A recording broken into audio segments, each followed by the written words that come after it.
Qanaqa mahsulotlarni xolodilnikda saqlash mumkin emas? Birinchisi kartoshka. Sovuqda undagi kraxmal glyukozaga aylanadi. Bu bo'lsa uni pishirganda shakar miqdorini oshiradi. Ikkinchisi piyoz. Agar uni xolodilnikda saqlasangiz va namlik yuqori bo'lsa, u tez chiriydi. Shuning uchun kartoshkani ham, piyozni ham salqin, qorong'u, lekin juda sovuq bo'lmagan joyda saqlash kerak. Uchinchisi asal. Asalni xolodilnikda saqlashning umuman hojati yo'q, chunki u buzilmaydi. Eng yaxshisi salqin va qorong'u joyda saqlang. To'rtinchisi sitrus mevalar. Masalan, apelsin, mandarin va shunga o'xshash sitrus mevalarni xolodilnikda saqlasangiz, ularning tez buzilishiga sabab bo'ladi. Beshinchisi ko'katlar.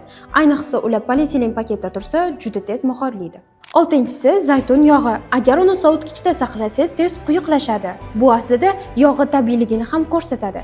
Eng yaxshi harorat 12-16 gradus oralig'ida bo'lishi kerak.